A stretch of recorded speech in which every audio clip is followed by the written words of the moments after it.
बिल्कुल परफेक्ट करेंगे। और खासकर जो सेक्शंस नंबर है, अगर एक सीधी सी बात कहते हैं, अगर एक सेक्शन नंबर हमको याद है ना तो उसका कंटेंट अपने आप याद रहता है। वो आप सेक्शन नंबर याद रखो, कंटेंट अपने आप पीछे चला जाता है कि हाँ सब हम हैं। एविडेंस एक्ट की बेसिक इंट्रोडक्शन हमने दी थी लास्ट क्लास में, और सेक्शन 1 से शुरुआत हुआ था। Short title of commencement, applicability कब से हुई थी, तो हमने जो सब सेक्शन 1 में हमने पहले इसको फाइंड आउट किया था। 2 सेक्शन रिपील हो चुका है इसका, 3 इंटरप्रिटेशन क्लॉज था, और 4 मे presume, shell presume and conclusive proof, जो भी हमको देखना बाकी है। सेक्शन 5 के ऊपर हम गए थे तो हमको फैक्ट एंड इश्यू को एक्सप्लेन किया गया था कि भाई फैक्ट एंड इश्यू क्या होता है और रेलिवेंट फैक्ट क्या होता है, और ये बात कही गई थी कि जब भी हम कोर्ट में कोई एविडेंस प्रेजेंट करेंगे तो हमेशा फैक्ट एंड इश्यू ही करेंगे या फिर रेलिवेंट फैक्ट करेंगे। इसके अलावा कोई दूसरी बातें हम कोर्ट में नहीं करेंगे, या तो हम फैक्ट एंड इश्यू प्रेजेंट करें या फिर हम रेलिवेंट फैक्ट को प्रेजेंट करें। हम सेक्शन 6 के ऊपर गए थे जो कि हमने रेस जेस्टा को पढ़ा था, और सेक्शन 6 जब हमारा रेस जेस्टा हम पढ़ रहे थे तो रेस जेस्टा में हमने बड़े आराम से पॉइंट को फाइंड आउट किया था कि भाई fact though not in issue are so connected with the fact in issue so as to form part of the same transactions with they occur at the same time or at the same place or at the different time or at the different place. हमने इस point को पढ़ा था, और इसमें हमने find out किया था कि जो आई विटनेस की जो आई विटनेस होते हैं उनकी जो एविडेंस है, उनकी जो विटनेस है वो बहुत रेलिवेंट हो जाती है और सेक्शन 6 की वजह से ही रेलिवेंट होती है। लेकिन जब हम कहते हैं कि भाई ये जो पोस्टमार्टम रिपोर्ट है या मेडिकल रिपोर्ट्स है, डॉक्टर्स की रिपोर्ट है, मतलब जो बाद के जो रिपोर्ट्स होते हैं, क्राइम के होने के बाद के रिपोर्ट्स हैं, वो कौन से सेक्शन में रेलिवेंट होते हैं, तो it is section number 7, occasion, cause and effect. इन 3 बातों को सेक्शन नंबर 7 कहता है। सेक्शन 8 फिर कहा कि भाई motive, preparation, previous conduct and subsequent conduct.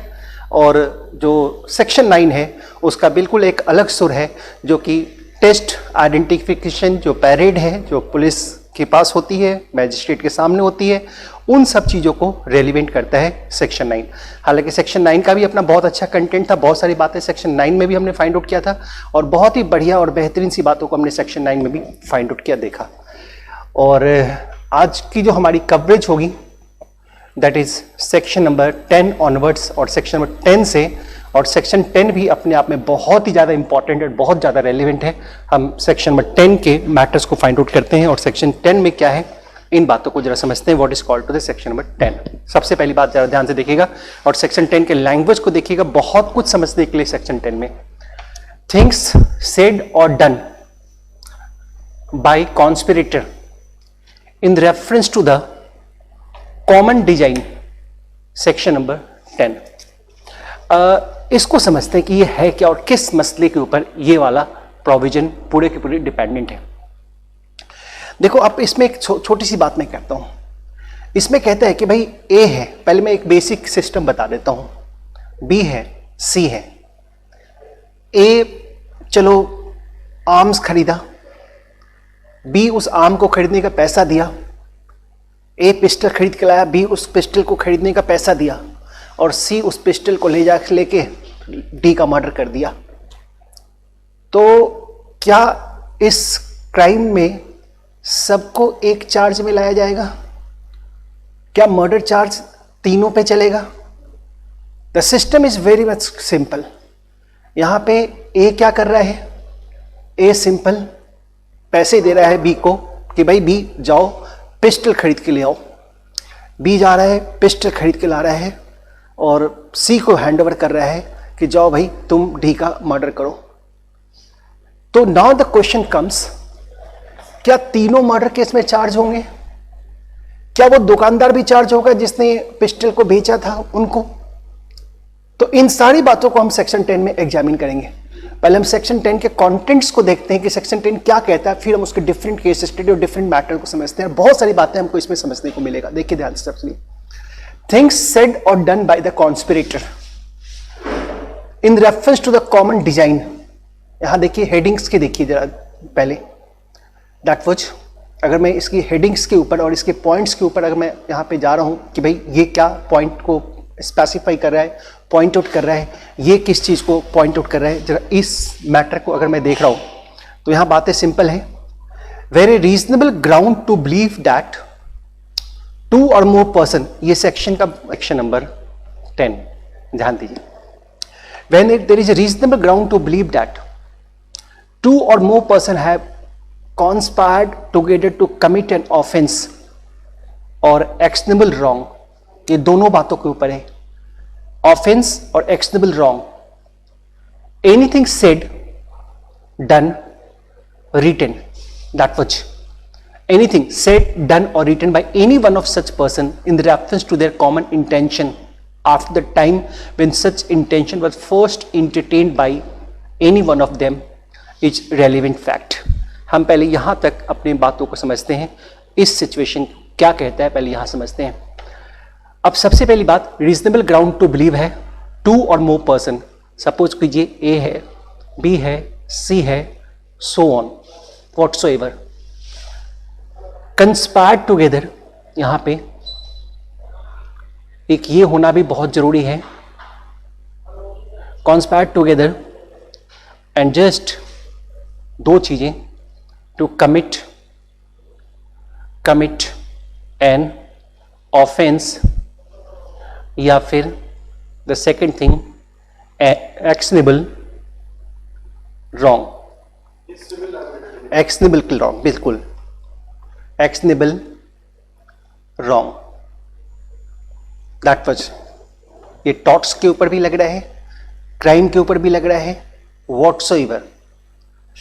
तो अब इनके बीच में ध्यान से देखिएगा, एनीथिंग सेड, डन और रिटन, दैट वाज एनीथिंग.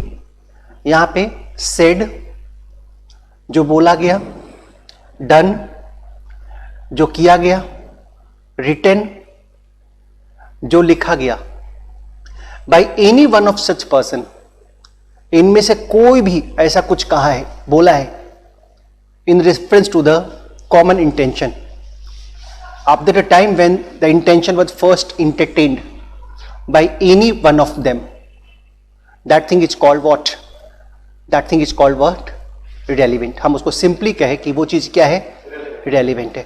अब मैं इसके थोड़ा सा एनालिसिस के ऊपर आता हूँ, थोड़ा सा पॉइंट के ऊपर आता हूँ और थोड़ा पहले इसके इलस्ट्रेशन को समझाता हूँ, फिर मैं बाकी के पॉइंट्स के ऊपर आपको लेकर के आता हूँ. Let us try to have a bit illustration on that note here. एक बार मैं इसके इलस्ट्रेशंस के ऊपर लेकर आता हूँ. सेक्शन नंबर 10 का इलस्ट्रेशन देखिएगा. सेक्शन 10 का इलस्ट्रेशन बड़ा कॉमन सा है और कई सारे केसेस को भी हम डिस्कस करेंगे अभी. और सेक्शन 10 का इलस्ट्रेशन कहता है एक रीजनेबल ग्राउंड है बिलीव करने के लिए कि ए ज्वाइन किया है कॉन्स्पिरेसी को सरकार के अगेंस्ट, गवर्नमेंट के अगेंस्ट. लेकिन इसमें कुछ फैक्ट्स सामने आए हैं. और फैक्ट क्या सामने आए हैं? बी ने आर्म प्रोक्योर किया यूरोप से, सी पैसे कलेक्ट किए कैलकाटा से, डी परसुएट किया लोगों को कि भाई आप ज्वाइन करो, हमारे साथ ज्वाइन हो जाओ. ई जो है दैट वाज पब्लिश किया, एडवोकेटिंग द ऑब्जेक्ट्स, उसको उसने पब्लिश किया. एफ जो पैसे कलेक्ट हुए थे उसको ट्रांसमिट किया काबुल में और नेचुरली. और एच ने अपने लेटर में ये सारी बातें लिखी, ये सारी बातें अपने लेटर में लिखी.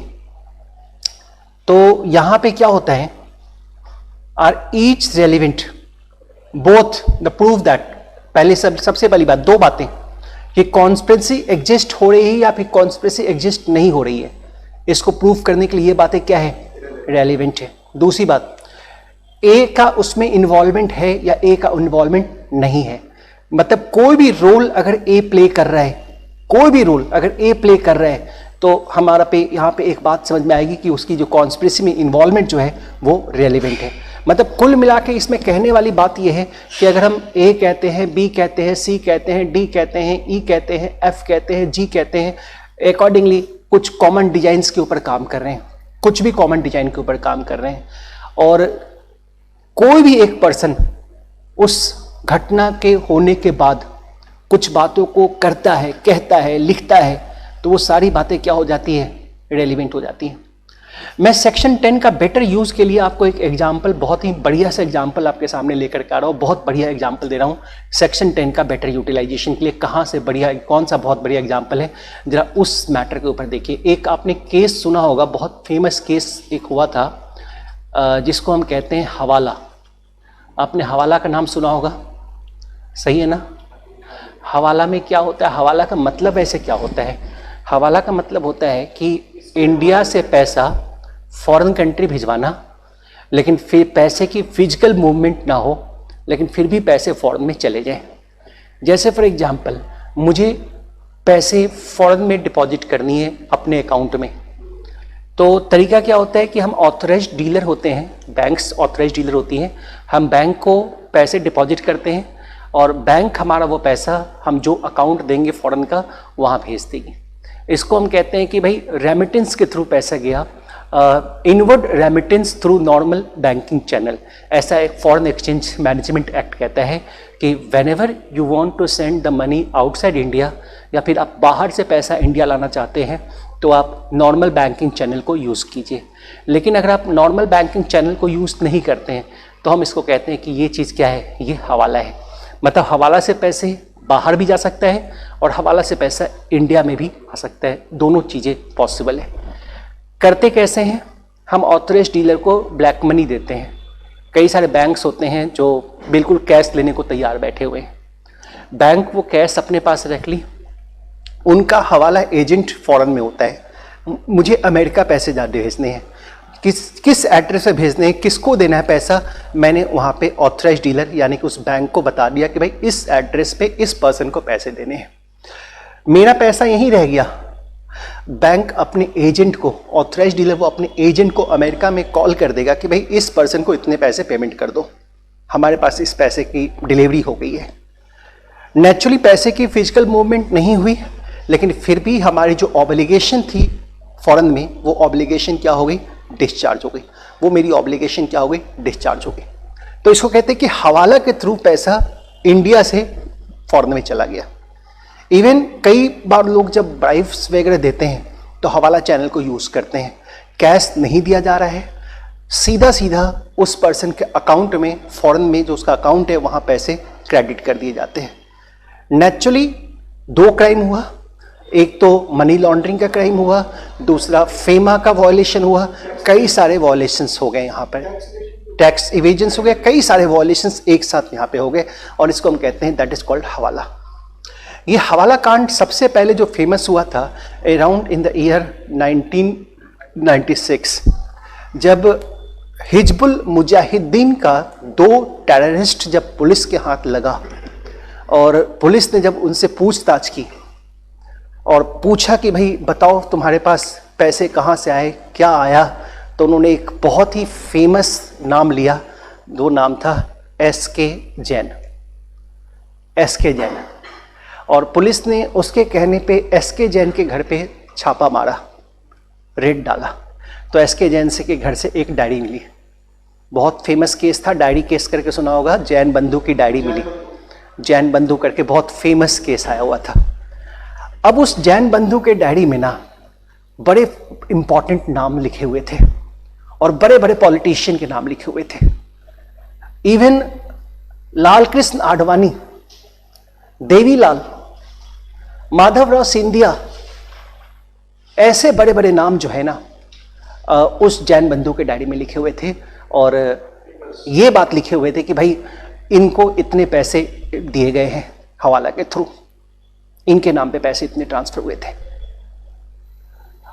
क्या इस डायरी को बेस बना करके आडवाणी जी के खिलाफ चार्जशीट फाइल की जा सकती है? Only on the basis of this particular diary कर दिया गया, किया गया था, कर दिया गया था। मैं अगर अपनी डायरी में कोई एंट्री कर देता तो वही तो हम पढ़ रहे हैं, सेक्शन ही वही है, सेक्शन 10 उसी बात को कहता है, सेक्शन 10 पूरी बात ही वही कहता है कि अगर ये एस्टैब्लिश हो जाए कि कॉन्स्पिरेसी हुई है और कॉन्स्पिरेसी का एक पर्सन भी कुछ लिख देता है उसके बारे में कहीं भी, रिटन, द वर्ड रिटन, तो वो रेलिवेंट हो जाता है। और ये हुआ, चार्जशीट फाइल हो गई, सीबीआई ने इसको बेस बना करके आडवाणी जी के ऊपर चार्जशीट फाइल कर दिया। आपको याद होगा जब उस वक्त का न्यूज़ सुनिएगा तो उस वक्त इलेक्शंस वगैरह वो कुछ नहीं लड़े थे कि भाई हमारा जब तक हम इस केस से निकल नहीं जाएंगे हम नहीं लड़ेंगे केस वगैरह, हम इलेक्शंस वगैरह नहीं लड़ेंगे। 3 साल तक केस चला और कोर्ट में वो बच गए, मतलब कन्विक्शन प्रूफ नहीं हो पाया। देखो मेरा मतलब कहने का ये होता है, सेक्शन जो 6 से लेकर के जो 16 तक है वो रेलिवेंट बोलता है। Relevant word, it doesn't mean that कि कन्विक्शन प्रूफ हो गई। ये रेलिवेंट है, मतलब पुलिस भी अगर कोई चार्जशीट फाइल करती है, कोई वारंट निकल रही है अरेस्ट की, तो एक ग्राउंड होना चाहिए, कोई ना कोई प्रोविजंस होना चाहिए जिसके बेसिस पे हम कह सकते हैं कि साहब ये कानून में प्रोविजन है जिसके बेसिस पे हम आपको अरेस्ट कर रहे हैं, हम आपको पकड़ रहे हैं। अब एक कोई भी पर्सन पकड़ा जाता है कोई क्राइम में, और जब पकड़ा जाता है तो उसने किसी का नाम भी ले लिया कि साहब मेरे साथ ये भी इन्वॉल्व था, क्या उसका स्टेटमेंट रेलिवेंट होगा? सेक्शन 10 है, जो सेक्शन 10 कहता है कि रेलिवेंट होगा। Anything said, written or done, all this things are the relevant. तो यहां पे मैं एक बात आपको फिर से यहां पे पॉइंट आउट कर रहा हूं, आप इस 2 लाइन पे जरा ध्यान से देखिएगा।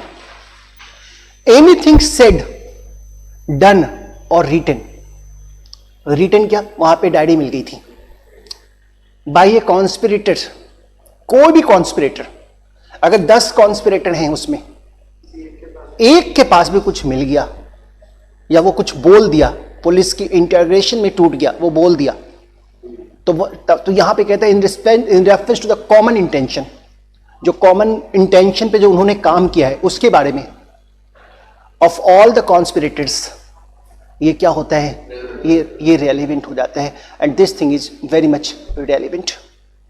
तो सेक्शन 10 जो होता है ना, वो अपने आप में बड़ा इंपॉर्टेंट फैक्टर होता है और बड़ा इंपॉर्टेंट फैक्टर होता है। अब एक सिचुएशन, अगर मैं एक बात बता के सोचता हूं, अगर एक मिलिटेंट पकड़ा गया, अब यहां से थोड़ा ध्यान से देखिएगा, अब सिचुएशन थोड़ा मैं थोड़ा डिफरेंट वे में ले जा रहा हूं, थोड़ा बहुत डिफरेंट तरीके से मैं थोड़ा एक्सप्लेन करने पे ले जा रहा हूं। यहां पे देखिएगा, सबसे पहली बात, अगर मैं सिंपल से बात करता हूं, एक मिलिटेंट पकड़ा गया और उसने बोला कि भाई जो क्राइम हुआ है उसमें मेरे साथ तो अमिताभ बच्चन भी थे, तो क्या इतनी सी बात पे अमिताभ बच्चन के ऊपर भी चार्जशीट फाइल की जाएगी? क्या उनका भी अरेस्ट वारंट निकल सकता है? निकल सकता है, तो सबसे पहली बात, एक बात और, कॉमन इंटेंशन भी प्रूफ करना पड़ेगा। तो इंक्वायरी के लिए चीज आ गई, अगर कॉमन इंटेंशन ही स्टैब्लिश नहीं होता है, अब जैसे for example Bombay bomb blast हुआ था, तो उस कॉन्स्पिरेसी में एक फिल्म स्टार का नाम नहीं आया था, सिर्फ संजय दत्त का नहीं आया था, और भी कई लोग आए थे, बट उनके खिलाफ कॉमन इंटेंशन प्रूफ नहीं हो पाया, वो स्टैब्लिश नहीं हो पाया common intention, but Sanjay Dutt के अगेंस्ट कॉमन इंटेंशन स्टैब्लिश हुआ, बिकॉज उसके घर पे आर्म्स मिले थे, कनेक्टिविटी दिखाते। कॉमन इंटेंशन मतलब कोई कनेक्टिविटी, क्या आप दोनों की पहले कभी मुलाकात हुई थी? क्या आप अमिताभ बच्चन से पहले कभी मिले हैं? आपने कभी मिले ही नहीं, आप उसको कभी आप सामने नहीं आए हैं, फिर भी आप नाम ले रहे हैं उसका, तो यहां पे एक कॉमन इंटेंशन प्रूफ नहीं हो पा रहा है। वहां पे क्या होता था कि भाई वो जो टेररिस्ट थे उसके घर पे आना जाना था, अक्सर मुलाकातें होती थी, वो मिलने गया हुआ था, ये मिलने आए हुए थे, ये सारे वाकयात मिलने के बाद जो है, जो फिर उस जो टेररिस्ट जो पकड़े गए, जो उसकी स्टेटमेंट आ रही है, तब वो बातें क्या बन जाती हैं, वो रेलिवेंट बन जाती है, तब यहां से वो मैटर फाइंड आउट होता है। चलिए, तो मैं थोड़ा थोड़ा करके अब इस मैटर के ऊपर आता हूं और सेक्शन 10 के कुछ और इश्यूज के ऊपर आपको लेकर के आता हूं। चलिए, सेक्शन 10 के मैटर्स के ऊपर हम आते हैं और कुछ पॉइंट्स को और फाइंड आउट करने की कोशिश करते हैं। Let us try to have some more point on that note. Sub principle है सेक्शन 10 का, प्रिंसिपल क्या है? तो यहाँ पे कहते हैं it based on theory of agency, agency की थियरी पे बेस्ड है, and hence every conspirator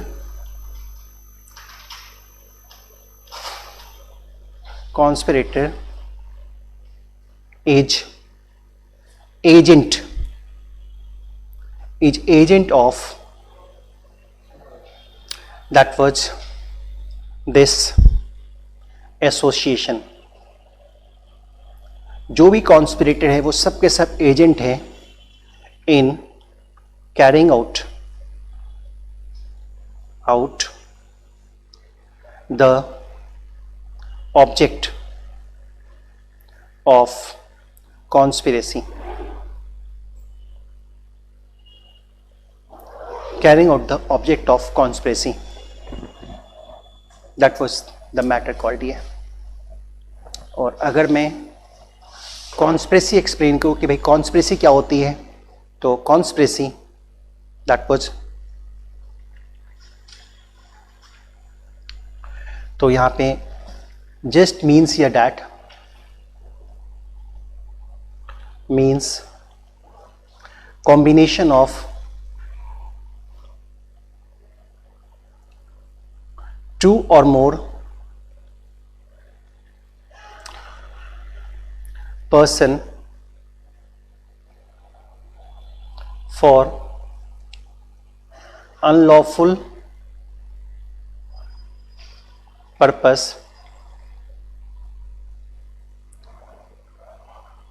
or for lawful purpose but unlawful means. That is a very simple definition of the conspiracy which we have got that here.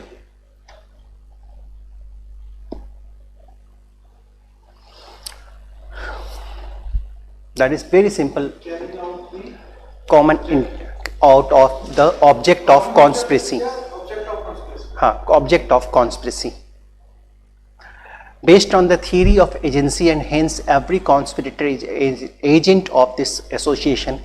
ऐसे जो बातें हैं ये prelims के examination के बजाय रेलिवेंट होता है, क्योंकि क्वेश्चंस जो देता है ना वो सिंपली लिखता है सेक्शन 10 लिख दिया और कहा कि on which principle this provision is based on. तो 4 ऑप्शंस आपके पास रहते हैं, उनमें से आपको सिलेक्ट करना पड़ता है. तो यहाँ पे सिंपल प्रिंसिपल है कि भाई हर कॉन्स्पिरेटर एक दूसरे का एजेंट है, मतलब कि प्लानिंग सबने बनाई है, काम किसी एक ने किया है, तो उस काम के लिए सारे लोग जो हैं एक्यूज्ड होंगे, उसी प्रोविजंस में सभी को बुक किया जाएगा. That was. और conspiracy means the combination of 2 or more person for unlawful purpose और lawful purpose but unlawful means there. अब एक बड़ा सिंपल सा फैक्टर आप सोच के देखिए. 5 लोग सोचते हैं, 5 लोग चले चोरी करने को, एक को गेट के बाहर खड़ा कर दिया कि भाई कोई आएगा तो तुम सबको थोड़ा अलर्ट कर देना, थोड़ा शोर मचा, थोड़ा बोल देना, हिंट्स दे देना ताकि सब अलग अलग हो जाए. तो एक तो गेट के बाहर खड़ा है, चोरी कोई नहीं किया, वो 4 लोग घर के अंदर घुसे. ये चारों जब घर के अंदर घुस रहे हैं तो नेचुरली इन्होंने चोरियां भी की, ताले वाले भी तोड़े, मारपीट भी किया अंदर जा करके. तो क्या ये जो पहला पर्सन जो घर के बाहर है, क्या उसके ऊपर ये थेफ्ट का एक्विजिशन लगाया जा सकता है? क्या उसको चार्ज किया जा सकता है? यस, उसको भी चार्ज किया जा सकता है. तो क्या हुआ, वो घर के बाहर था. That is section number 10. ये सेक्शन 10 की रेलिवेंसी है जो इस काम को कर रहा है.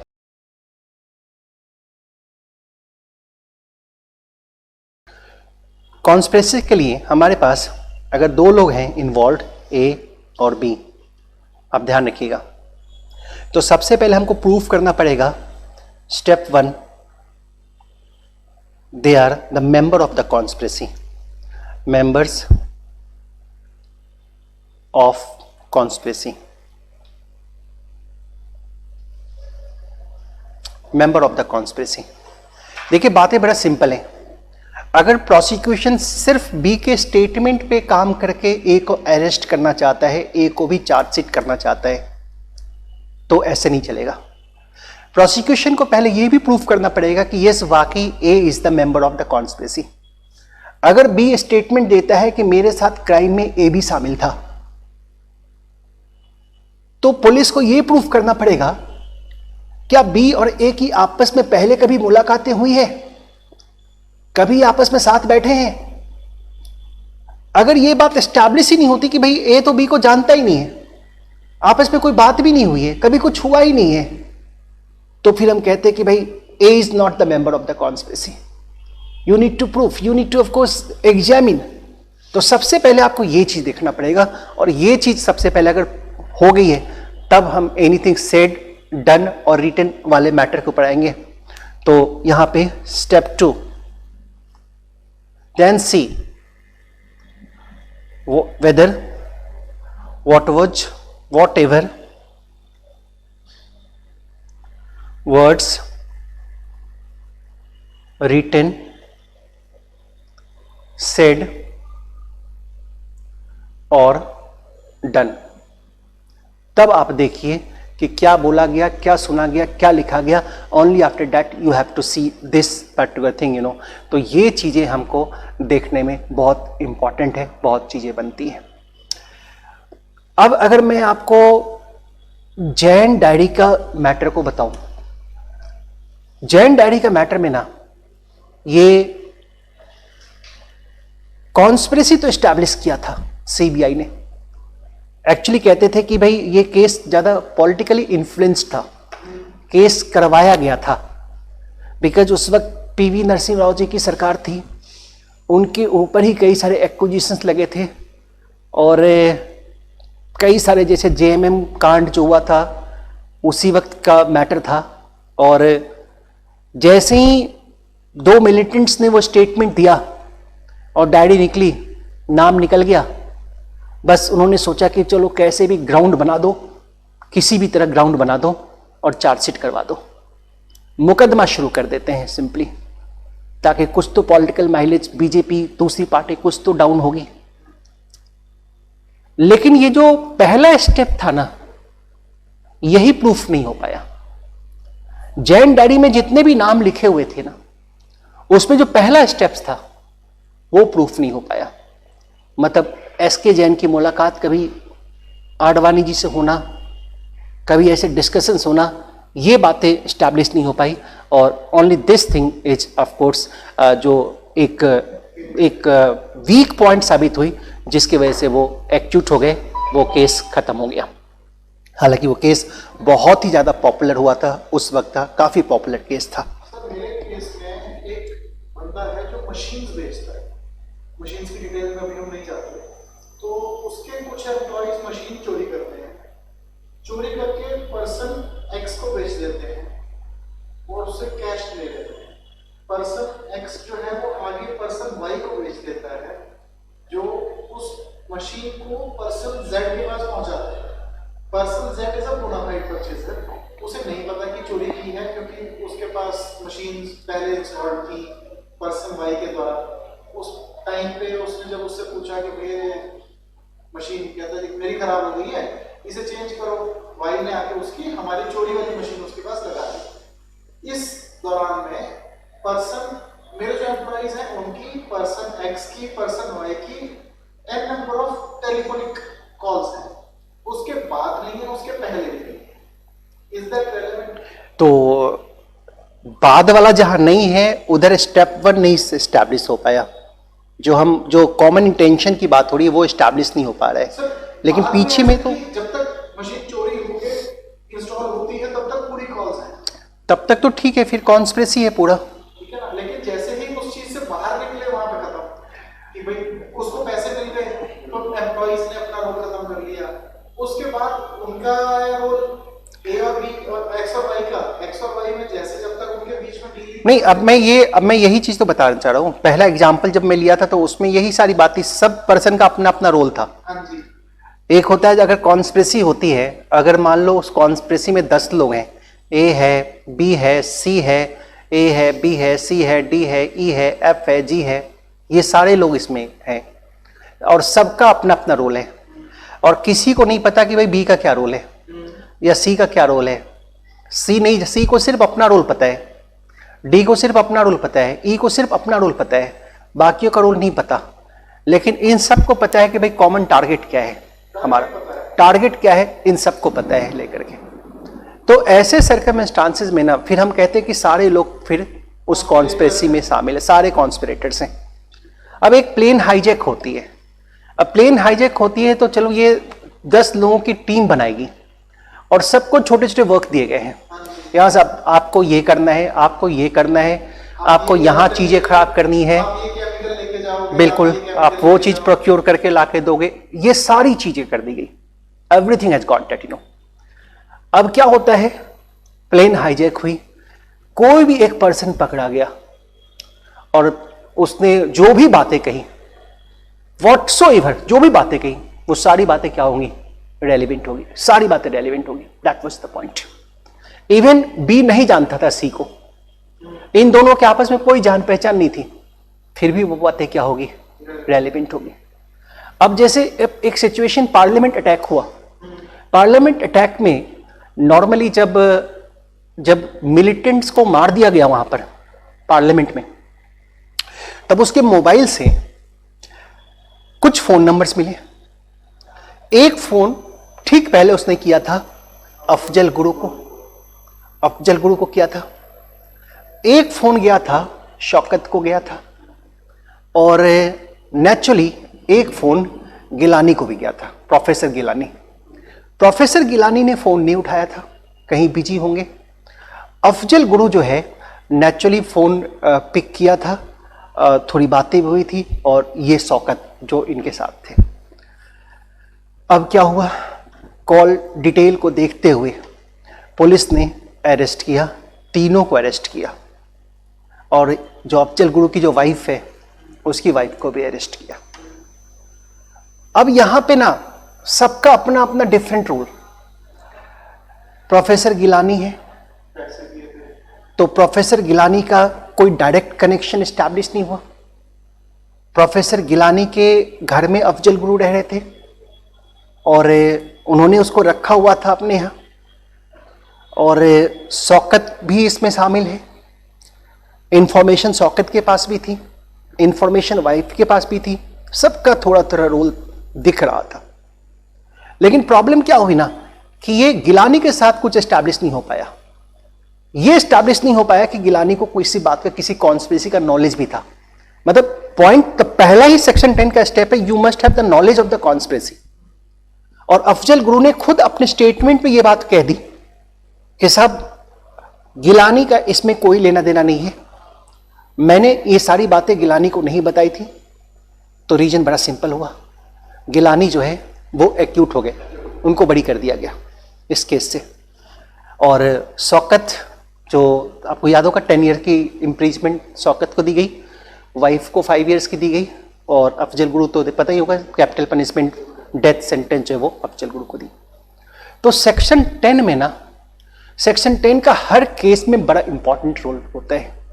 जब भी कोई 4-5 लोग, जब गैंग का अपराध होता है तो सेक्शन 10 का रोल, सेक्शन 10 के बेसिस पे आप अपने क्लाइंट को बचा भी सकते हैं, प्रोसिक्यूशन सेक्शन 10 के बेसिस पे उसको अकॉर्डिंगली कन्विक्ट भी करवा सकती है। अब मैं एक बात और आपको बताना चाह रहा हूं यहाँ पे। तो 2 स्टेप्स आपको याद रखना है। पहला स्टेप क्या होता है कि पहले आपको that should be the member of the conspiracy, मतलब आपको ये नॉलेज होना चाहिए कि कॉन्स्पिरेसी है, लेकिन ये नॉलेज होने की जरूरत नहीं कि कॉन्स्पिरेसी में कौन कौन शामिल है, मतलब हमारे टीम में कौन कौन है। There is no need to have such kind of knowledge that you know, but only the thing is that the knowledge should be there, number 1। Number 2, that was, अब जब नॉलेज है तो उस ग्रुप से कोई भी पर्सन कुछ भी बोलता है, लिखता है, कहीं कुछ होता है, वो सारी चीजें क्या हो जाती है? इरेलीवेंट हो जाती है। एक कोई पकड़ा गया, अब उसके घर से पूरी तलाशी हो रही है, उसके पेपर खोल के देखे जा रहे हैं, उसके कंप्यूटर देखे जा रहे हैं, उसका लैपटॉप देखा जा रहा है, कहीं कुछ किसी के बारे में कोई डिटेल मिल गया कि भाई उसने तो इस पैसे पर्सन को भी इतना पेमेंट किया हुआ था, तो ये सारी बातें क्या हो जाती है? सेक्शन 10 के लिए रेलिवेंट हो जाती है। That is of course a very relevant thing. अच्छा, एक बात और बताता हूं, इसमें कुछ पॉजिटिव बातें भी मिल रही है, कुछ नेगेटिव बातें भी मिल रही है। तो सेक्शन 10 कहता है कि भाई ओनली अगेंस्ट, मतलब जो नेगेटिव बातें हैं वो रेलिवेंट होगी, पॉजिटिव बातें हैं वो रेलिवेंट नहीं होगी। मतलब कि जो भी पॉजिटिव बातें लिखी गई है वो रेलिवेंट नहीं है, जो नेगेटिव बातें हैं वो रेलिवेंट है। तो मैं लिख देता हूं, that was, it can be used only against a conspirator and not in his favor। Favour में कोई भी बातें रेलिवेंट नहीं होगी। That what.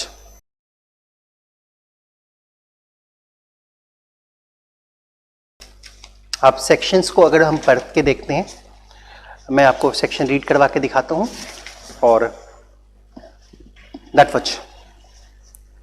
चलिए सेक्शन को रीड करते हैं, थोड़ा ध्यान से देखिएगा। सेक्शन 10 के ऊपर आ जाइएगा। मेरे पास अभी बैरक का रिटन वर्जन नहीं है, लेकिन आप वही निकाल लीजिए। नहीं वो मैंने डाल रखा है, नोट्स में डाल रखा है। नोट्स में लिखा हुआ ऊपर सबसे पहले सेक्शन 10 ही लिखा है, हमारी बुक में ऊपर सबसे पहले 10 लिखा है। Where there is a reasonable ground to believe that 2 or more person have conspired together to commit an offense or actionable wrong। actionable wrong यहाँ पे सिविल wrong को ले लिया गया है, सब सिविल केस के लिए भी ले लिया गया है। Anything said, done or written by any one of such person in reference to their common intention, in reference to their common intention, मतलब common intention क्या, कि हमें प्लेन हाईजैक करनी है, हमें मर्डर करना है, हमें डकैती करनी है, तो ये सब क्या है, these are the common intention। After the time when such intention was first entertained by any of them is relevant fact as against, ध्यान से देखिएगा word, as against, not in favor, each of person believe so conspiring। ये बहुत जरूरी है कि भाई हम अगर किसी बात को बोल रहे हैं या कह रहे हैं तो आप पूछ सकते हैं कि भाई इसकी अथॉरिटी कहां पर है, where is the authority, whether it is the obiter dicta, whether it's of course a interpretation of the provisions, whether it is given onto particular case study, that is very much important that मैं जहां भी case study का नाम नहीं दे रहा हूं, मतलब समझ जाना आप कि वो सेक्शन का ही एक इंटरप्रिटेशन है जिसको हम लेकर के फॉलो कर रहे हैं। सही है। अब आगे देखिए, as against each of the person believe to be so conspiring, मतलब कि अगर अगेंस्ट में भी बोल रहा है और फेवर में भी बोल रहा है, दोनों तरह की बातें बोल रही है, तो फेवर वाला बात को हम क्या करेंगे, हटा देंगे, और जो अगेंस्ट वाली बात होती है सिर्फ बोलेंगे। That was as for the purpose of proving the existence of conspiracy and as for the purpose of showing that any person was a party to it। तीन बातों के लिए इसको यूज किया जाएगा, जो भी बोला गया है, लिखा गया है, तीन बातों के लिए यूज किया जाएगा। नंबर 1 किसी भी पर्सन के अगेंस्ट में, नंबर 2 कॉन्स्पिरेसी है या कॉन्स्पिरेसी नहीं है, इसको प्रूव करने के लिए। कॉन्स्पिरेसी में दोनों है और नहीं है, दोनों चीजों के लिए। अगर कॉन्स्पिरेसी ही साबित हुआ कि नहीं है तो जो बातें बोली गई है वो सब बेकार है, फिर वो चीजें बेकार है। और तीसरी बात हमारा हो रहा है for the purpose of showing कि भाई कोई पार्टी उसमें इन्वॉल्व है, किसी पर्टिकुलर पार्टी की involvement. Number 1 involvement, number 2 against, number 3 conspiracy. इन तीन चीजों के लिए सेक्शन 10 को यूज किया जाएगा। That is of course a very relevant thing which we got that सही है। एक चीज और लिखता हूं, एक बात मैं और बताता हूं, वन मोर कमेंट्री। मैं जितने भी इंटरप्रिटेशन उसको कमेंट्री वर्ड से डिनोट कर रहा हूं। If the evidence is taken after a prima facie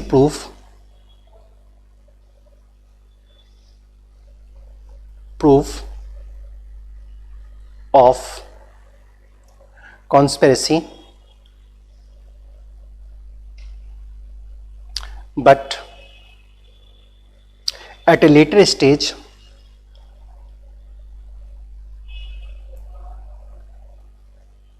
of trial that, अब ध्यान दीजिएगा, reasonable ground of belief, reasonable ground of belief or prima facie proof is displaced by future evidence।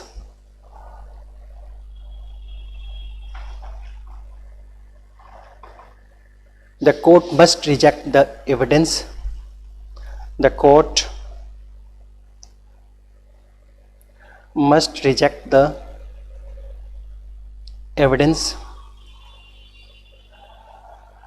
previously taken.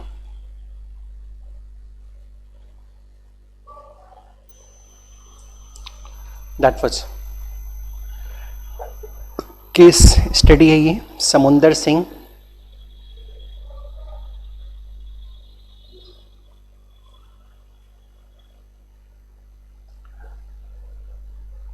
Versus state. Case study कह लो या ये एक normal सी बातें भी हैं, और अभी समझाता हूँ, एक्सप्लेन करता हूँ क्या है ये चीज़। I am just pointing on the matter on that. चलिए अब मैं इसको थोड़ा समझाता हूँ। अब देखो, इसमें दो एविडेंस की बात होती है सेक्शन 10 में। पहला कॉन्स्पिरेसी है, दूसरा आपकी इन्वॉल्वमेंट है, दैट व्हिच। तो यहां पे एंड जब लोअर कोर्ट में बातें हुई थी ना, तो उसमें कॉन्स्पिरेसी भी साबित हो गई, इन्वॉल्वमेंट भी साबित हो गई, दोनों चीज प्रूफ हो गया, कॉन्स्पिरेसी भी और इन्वॉल्वमेंट भी। जब मैटर हाई कोर्ट में गया तो कॉन्स्पिरेसी साबित नहीं हो पाई, इन्वॉल्वमेंट तो लग रहा था, बट कॉन्स्पिरेसी जो थी वो प्रूफ नहीं हो पाया, वो सारे एविडेंस डिस्प्लेस्ड हो गए। हाई कोर्ट ने उस एविडेंस को नहीं माना, तो यहां कोर्ट कहती है कि ऊपर वाली भी एविडेंस जो है उसको भी कोर्ट रिजेक्ट कर देगी। फिर मतलब जो बेस ही खत्म हो गया भाई, जब कॉन्स्पिरेसी है ही नहीं, जब बेस ही खत्म हो गया तो ऊपर का सिस्टम जो है वो अपने आप डिस्प्लेस्ड हो जाएगा। तो this is such a thing, a very important verdict given by the court, that you no कि अगर आपको प्रूफ करना है तो आप दोनों चीजें साथ में प्रूफ कीजिए, ये दोनों चीजें को आप लेकर चलिए। पहला चीज ही गड़बड़ है, खत्म है, तो नेचुरली दूसरा जो एविडेंस है वो फिर कोई काम का नहीं है आपका। तो ये चीज अब यहाँ पे कहेगी। एक केस और बड़ा अच्छे से देखते हैं, वहां पे क्या है दिस वन। एक केस बड़ा रेलिवेंट है जो हम लेके आ रहे हैं अभी आपके लिए। इसमें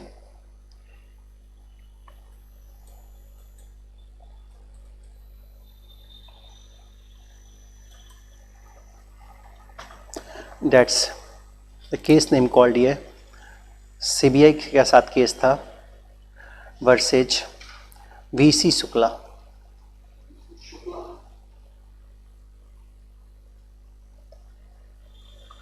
दैट वाज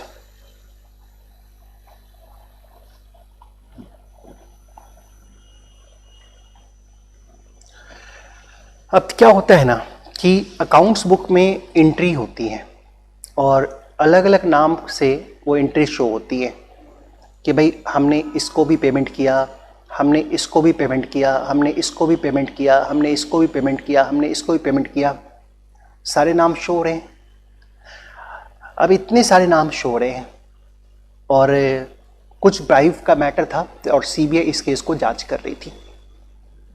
वीसी शुक्ला के नाम पे भी पेमेंट शो हो रही थी, बाकी और लोगों के नाम पे भी पेमेंट शो हो रही थी।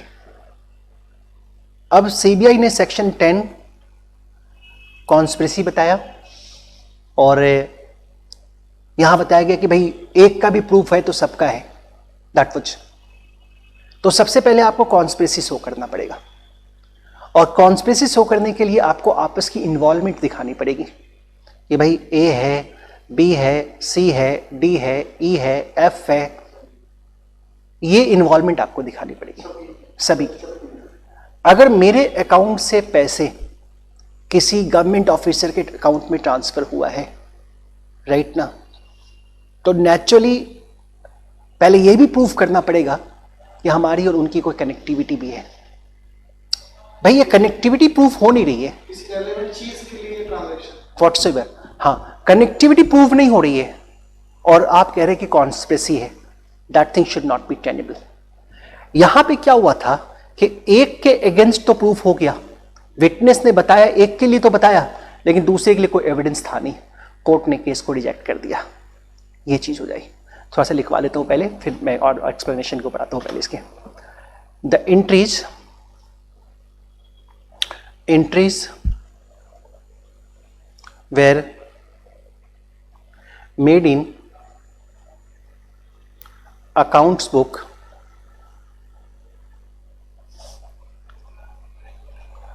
book alleged to be showing conspiracy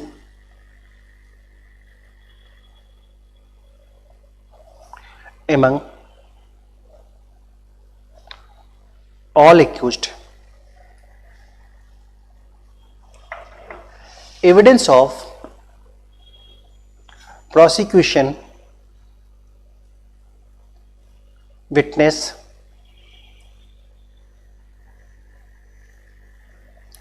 only indicated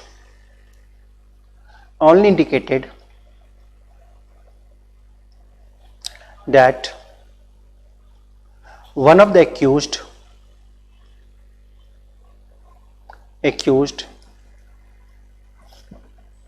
in question was known to other accused person,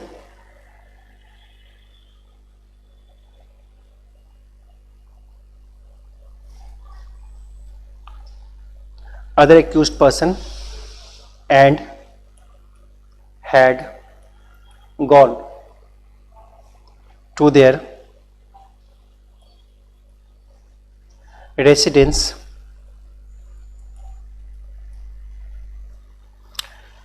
on formal occasion.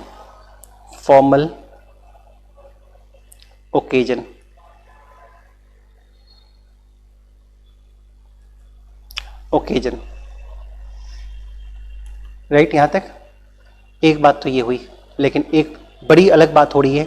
The witness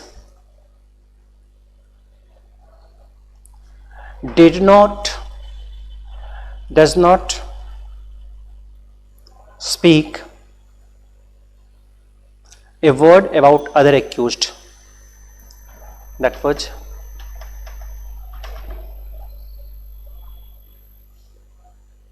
a word about other accused in question. It was held at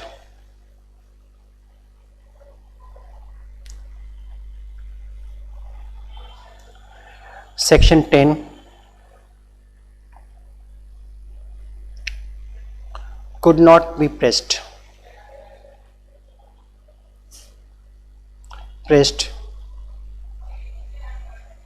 into service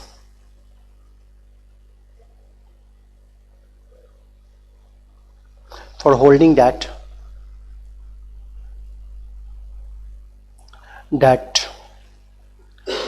conspiracy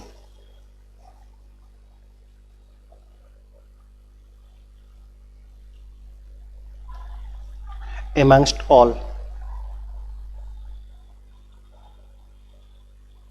the accused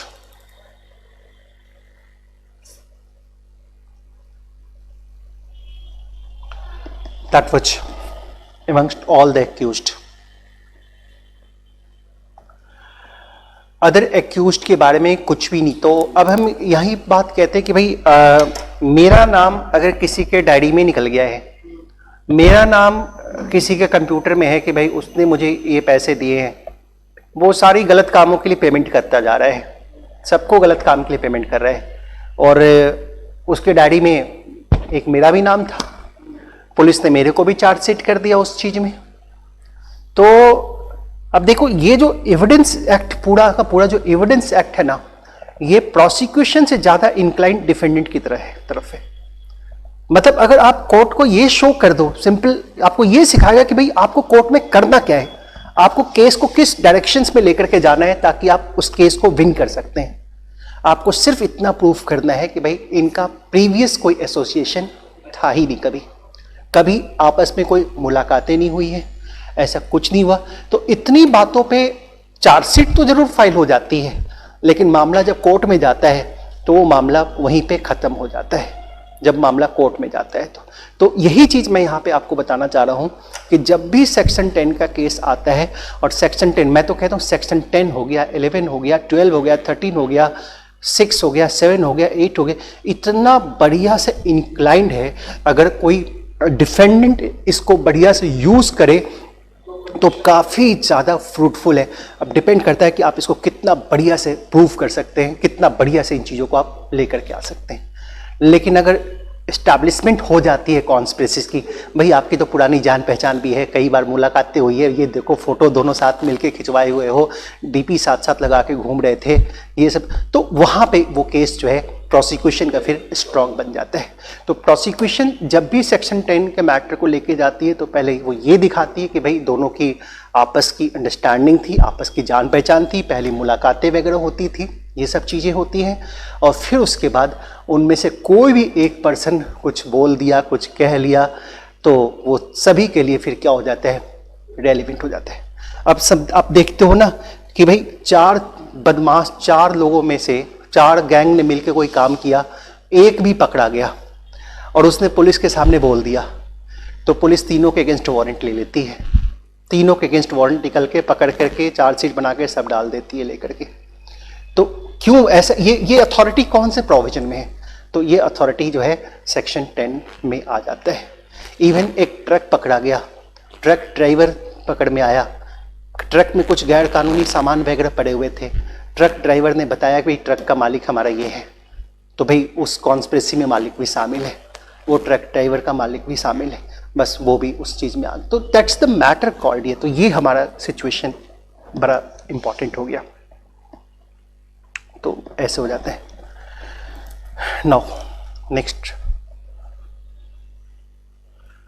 तो evidence act के कई सारे provisions शुरुआत जब होता है तो वो प्रोसिक्यूशन को वेट देता है, रास्ता दिखाता है और प्रोसिक्यूशन के लिए फेवरेबल है, लेकिन जब वो आगे बढ़ता है तो वो जो डिफेंडेंट है उसकी तरफ इंक्लाइंड हो जाता है और सिंपली कहता है ये बता दो तुम बच जाओगे। That was. एक केस और देखते हैं। अब देखो एक केस में लिख बताता हूं आपको, बद्री राय वर्सेस स्टेट ऑफ बिहार। ये भी केस बहुत ही रेलेवेंट है और बहुत ही इंपॉर्टेंट है केस, और ऐसा वाकया भी बड़ा होता रहता है। अब एक बात मुझे आप सोच के बताओ कि ए एंड बी ये 2 पर्सन हैं जो कन्विक्टेड हैं आईपीसी में अंडर सेक्शन 120 बी में कन्विक्टेड है, हो चुके, लेकिन जब पहले की अगर हम बात करते हैं, जब इनकी पुलिस इन्वेस्टिगेशन कर रही थी इनके क्राइम की, तो एक दिन ए और बी जो इन्वेस्टिगेटिंग ऑफिसर है उसके रास्ते में उसको मिल गए, उनके सामने आ गए और कहा कि भाई इंस्पेक्टर साहब कुछ ले दे के मामला ख़त्म कर दीजिए ना। तो पुलिस वाले ने भी सुना और बोला ठीक है ऑफिस में आके बात करो। ए और बी को बोला ऑफिस में आके बात करो। पुलिस इंस्पेक्टर ने अपने सीनियर को ही बताया ये बातें, ठीक है। कुछ दिन हो गए, बी एक दिन ऑफिस में आ गया और कहा कि इंस्पेक्टर साहब उस दिन याद है मुलाकात हुई थी हमारी और आपने कहा था कि ऑफिस में आके बात करो, है ना। तो ए ने 500 भिजवाया है आपके लिए और ये लेकर के हमारा केस ख़त्म कर दो ना, आप केस स्ट्रॉन्ग कर दो, उसका वीक कर दो। ए ने दिया है ये 500, सही है ना। बी आया है और किसके लिए कह रहा है, ए ने दिया है। नाउ द क्वेश्चन कम्स, क्या यहां पर हम कह सकते हैं कि ए भी इसमें इन्वॉल्व है, इस ब्राइब ऑफरिंग में? जो ब्राइब ऑफर किए गए हैं उसमें ए भी इन्वॉल्व है। आप ध्यान से सुनो, पैसे कौन लेकर के आया है, बी लेकर। केस बड़ा सिंपल है और केस स्टडी आपके पास ऐसे ही बन करके आया हुआ है एग्जामिनेशन में, सही है ना, बिल्कुल हूबहू डिट्टो ये कहानी बन के आया हुआ है। Can we say that A is also involve in the offering of this bribe? That was.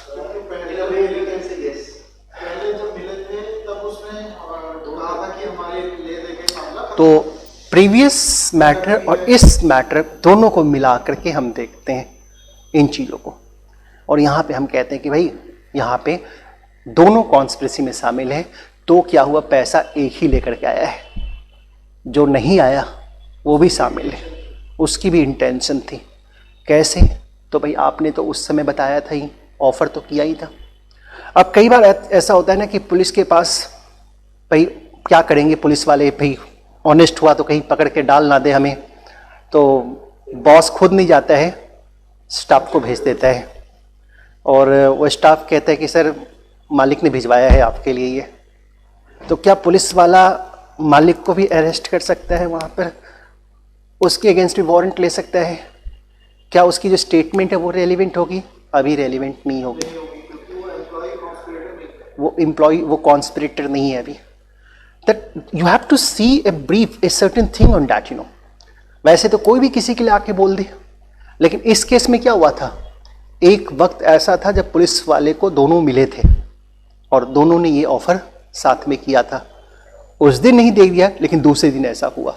So this is the theme which we have to see that, you know, that was section 7 तो 8 है previous conduct, और this is the matter concern with the conspiracy. तो ये बद्री राय का case है, मैं थोड़ा सा लिख देता हूँ इसकी ब्रीफिंग। और A and B were convicted under section 120B read with section 165A of IPC fact, case का fact. The fact is that the inspector of police was on his way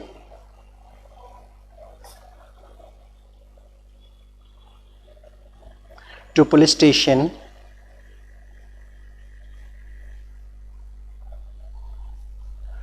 both A and B approached him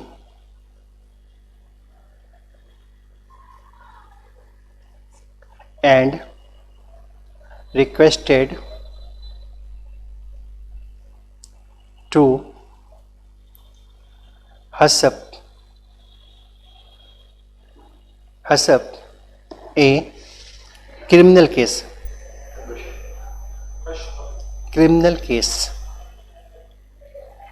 pending investigation against A and B for reward.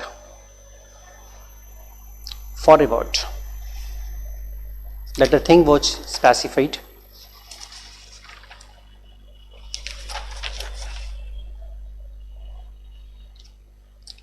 Then I must specify the inspector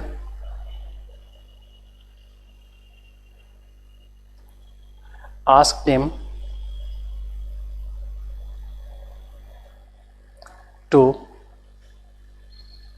see him in the office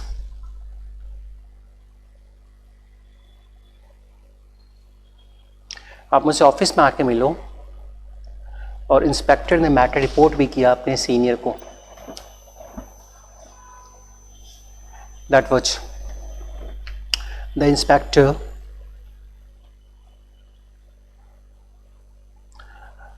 reported the matter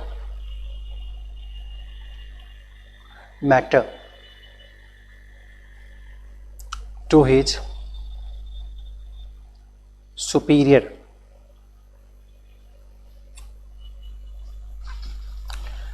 Someday afterwards,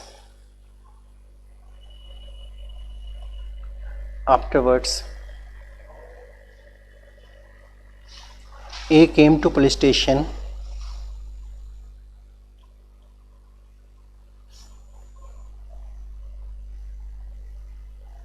and offered ₹500, बहुत पुराना case है इसलिए 500 है, saying that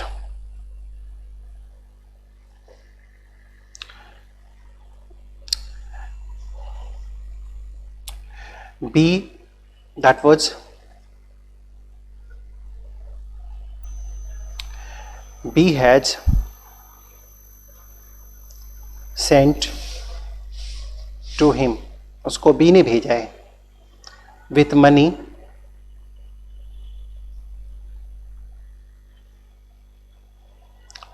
पैसे के साथ, in pursuance of talk, in pursuance of talk, जो हमसे पहले हमारी बीच में बातें हुई थी, pursuance of talk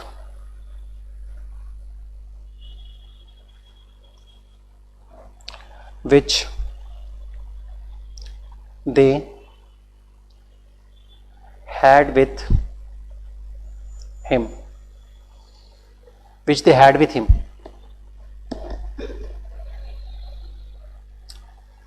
Some day ago.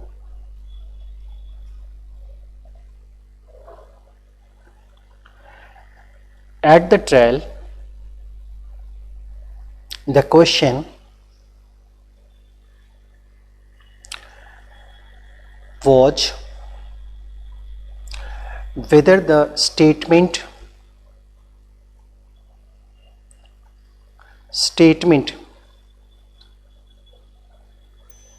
made by A that he was sent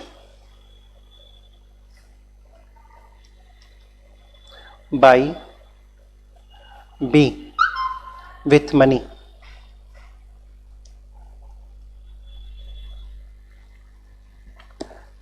to be offered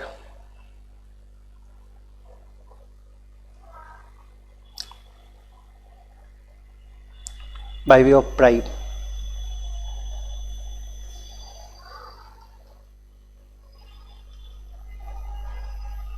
was admissible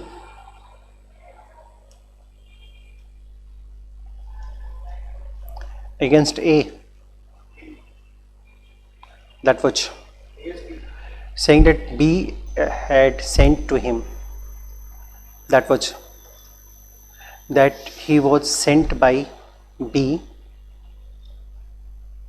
against B, whether it's relevant, the answer called yes, it shall be relevant. For whole the answering the question you have to write section 10 at first. section 10 के जो crux हैं आपको वो पहले लिखना पड़ेगा. Conspiracy, common intention, against, these are the points which we have to specify. That was evidence act में section 5 से लेकर के और सेक्शन नंबर 30 तक आपको एक अच्छा कमांड रखना पड़ेगा. ऐसा कमांड कि भाई हमको उसकी सारी एनालिसिस इंटरप्रिटेशंस प्रॉपरली आ रही है, अच्छी सारी है, कहीं से भी कुछ भी पूछ दो हम बनाएंगे. मतलब मोस्ट ऑफ द चांस ये रहता है कि क्वेश्चन यहाँ से टचिंग होती है, बिकॉज यहाँ पे प्रैक्टिकल एस्पेक्ट्स पड़े हैं. उसके बाद तो डाइंग डिक्लेरेशंस आ जाता है जो कि काफ़ी नॉर्मल से मैटर होते हैं. ओरल एविडेंस, सर्कमस्टेंसी एविडेंस, एयर से एविडेंस, मतलब ये सारी बातें ज़्यादातर आती है. और हालांकि 122 के ऑनवर्ड्स भी काफ़ी रेलिवेंट हो जाता है, बट हम इन चीज़ों को पूरी एग्जामिन करेंगे और पूरे मैटर को देखेंगे. ये सब चीज़ आप देखिएगा, ये सब हमने ऑलरेडी कर लिया है यहाँ पर, और ये हमारा सेक्शन 10 का पूरा मैटर आपके सामने है. और जब आप बेयर एक्ट को देखिएगा तो यही सेक्शन 10 है यहाँ पर. कॉर्पोरेट तो होनी चाहिए ना. हाँ, ऐसा वो 100% एडमिसिबल तो नहीं है ना कि मेरा लाल कृष्ण अडवाणी ने किया है तो शामिल हो सकता सही. एविडेंस एक्ट में कुछ भी 100% एडमिसिबल नहीं है. सपोर्टिव एविडेंस के साथ देखेंगे, अगर कोई रेलिवेंट भी होता है तो सपोर्टिव एविडेंस के साथ होना चाहिए वो चीज़ें. हालांकि अब आप निर्भया वाले केस में सिर्फ डाइंग डिक्लेरेशन के बेसिस पे कन्विक्ट थोड़े ना किया गया है, उसमें डीएनए रिपोर्ट भी है, उसमें डिफरेंट जो रिपोर्ट्स हैं, जो बहुत सारे साइंटिफिक रिपोर्ट्स हैं, वो सब है, वो सारी चीज़ें. अभी भी सर जो हमारी बात हो रही थी कि वो खाना पीना छोड़ देंगे, वो खाना पीना वाकई में छोड़ देंगे क्योंकि बीमार आदमी को फांसी दी जाती है ना. नहीं, ऐसा कुछ नहीं है. सर है फांसी सिर्फ 3 सिचुएशन में रुकती है, वो आप जब कहते प्रेग्नेंट वुमेन और इंसेन पागल हो गए, और एक है जो बहुत ही सीरियस डिजीज हो गया है जिसमें मरने के चांसेस हैं। उसके अलावा कोई नहीं। ऐसे तो सभी खाना पीना छोड़ने शुरू कर दे फिर तो, है ना। इवन पैर हाथ भी कूद के तोड़ लेना तो भी कर देंगे। पहले तो प्रिकॉशन पूरा लेके चलते हैं कि ये लोग कुछ अपने आप ना कर लें, तो उनका सेल अलग कर देंगे, उनको अलग से रखेंगे, ये सब चीज़ करेंगे। मतलब उनको आपस में नहीं रखेंगे साथ, एक साथ में बहुत कुछ रखे हैं, तो ये हो है वो एपी सिंह सिर्फ मिसलीड कर रहा है। मैं अभी दिखा रहा हूँ कहाँ क्या मिसलीड कर रहा है, अभी मैं बताऊंगा, उसमें बताऊंगा। पूरी मिसलीडिंग है, बेवकूफ़ बनाने का काम कर रहे हैं सिर्फ। शत्रुघ्न चौहान का जो केस था ना, वो तो काफ़ी पॉपुलर था, सही है ना। और चार अगर अपराधी हैं, चारों को साथ दी जाएगी। ये तो कई लोग, रंगा बिल्ला के केस में भी ये बात आई थी साथ लेकर के, शुरू से ही ये बातें सामने आ रही है। अब जो जैसे ये अभी बोल रहे हैं लोगों को कि भाई मुकेश तो कोई पार्टी में था, वो तो आप ट्रायल में करते हैं, यहाँ पे थोड़ी करोगे। मुकेश तो पार्टी में था, वो कह रहे हैं, वो डीजे पार्टी में था, ये सब चीज़ बता रहा है। एलिबाई का प्ली, एलिबाई पढ़ेंगे तो उसका केस भी आएगा अभी हमारे पास। वो चीज़ आप थोड़ी, वो तो ट्रायल के टाइम पे करते नहीं, वो ट्रायल के टाइम पे भी बोला था उस चीज़ को, ट्रायल के टाइम पे भी बोला था वो चीज़। कोर्ट ने एलिबाई क्या होता है ना, एलिबाई के लिए आपको बिल्कुल स्ट्रॉन्ग प्रूफ देना होता है। आप ना वो आप विटनेस नहीं ला सकते हैं, विटनेस नहीं चलेगा कि भाई मैं इससे पूछवा दूँ, वो विटनेस ला देता हूँ, उसने मुझे वहाँ देखा था। विटनेस एफिडेविट्स नहीं, you have to give the strong proof. आप वो एलिबाई दे रहे हैं, एलिबाई ले रहे हैं, लेकिन आपका डीएनए टेस्ट में क्या आ रहा है, आपको वो रिपोर्ट कैसे आ रही है ना।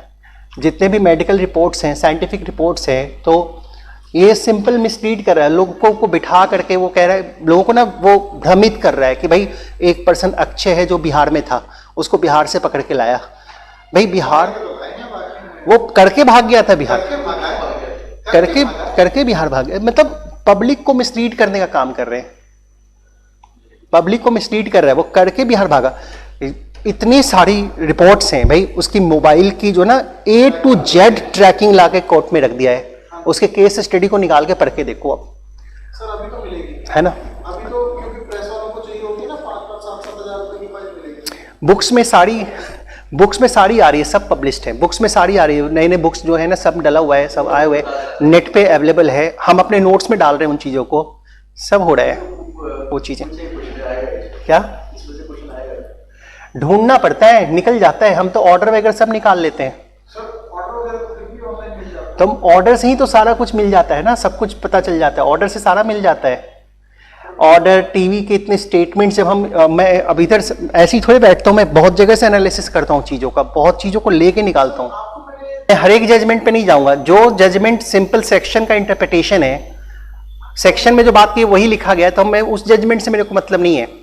मेरे को उस जजमेंट से मतलब है जो सेक्शन से बियॉन्ड है, एक्ट से बियॉन्ड है, एक्ट किसी पॉइंट पे अनटच्ड है, तो वो उसको लेकर के आया है। अब जैसे सेक्शन 10 हम पढ़ें, तो सेक्शन 10 में हमें क्या मिला भाई? कॉमन कॉन्स्पिरेसी होनी चाहिए, कॉमन इंटेंशन होना चाहिए, अगेंस्ट में यूज करोगे, कॉन्स्पिरेसी एस्टैब्लिश करने के लिए क्या, यही तो मिला अभी हमको, इतना मिला।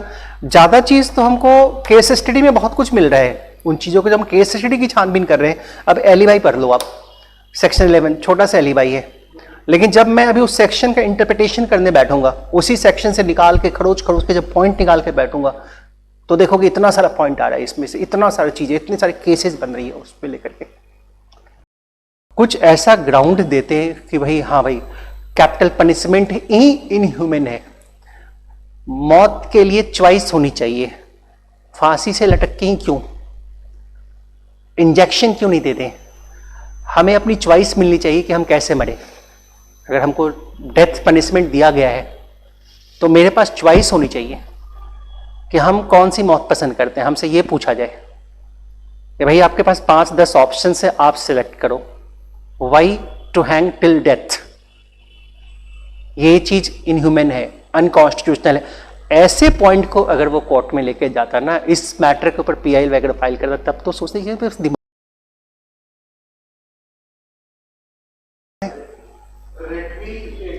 रिट भी तो लग सकता है।